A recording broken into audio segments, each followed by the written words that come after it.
things, broken things back together. Thank you.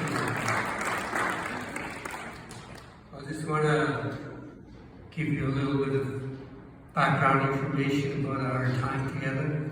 And I just want to welcome each of you for joining us for such a time as this. It's been our heart just to gather people in this sacred assembly, but to do things a little differently in various. We come here not to make speeches, but we're here to pray. And you just might be asked to pray, so get ready.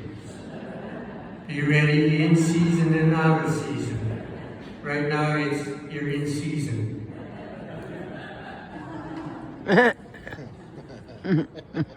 You know,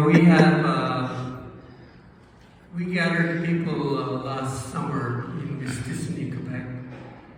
And as the Lord led us, we gathered them in accordance to Joel 1, where the Lord says, to fast and pray and to cry out to Him.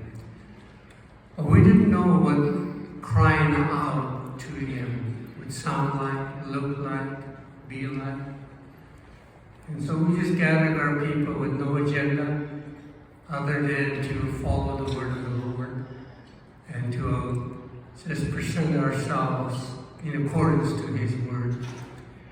And we prayed, we worshipped and prayed, and everybody took their place. There was not any one leader per se. We were all leaders, and we're all serving one another.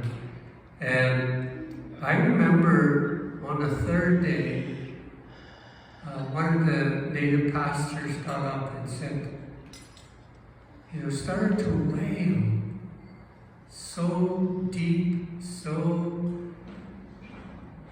like there were no words to describe the sound, the cry that came from our people. And it was a cry for help. It was a cry to know things get better overall. We all knew what was going on in our community, and so the pastors and the leaders, when they came together, they just prayed, cried out to God. No words.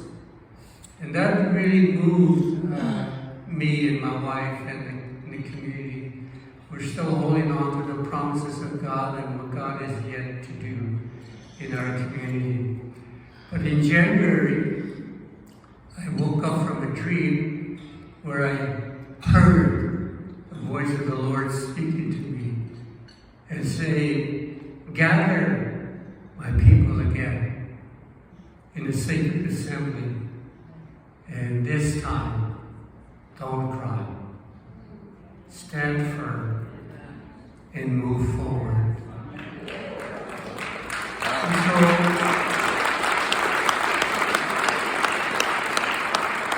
the plaques that are on the table, the centerpieces, show the word of the Lord and our theme for our time together. I know there's so much that we are expected or we want to do because there's so much to be done. And there's so much of hopes and dreams and visions for a better future. But taking that word, don't cry, it was as if the Lord was saying, don't worry about those things. Don't worry about what is going on in the nation, what is going on in the community, what is going on in your life. Don't worry about those things. Just believe in me, trust in me, and let me show you what He can do. And so, the vision for this First People's Prayer Breakfast is really about all of us joining together. Hosted by the First Peoples, the First Nations, Inuit, Métis, and from North America, That's our heart. This is to welcome you, to be with you. Also on your table, you will see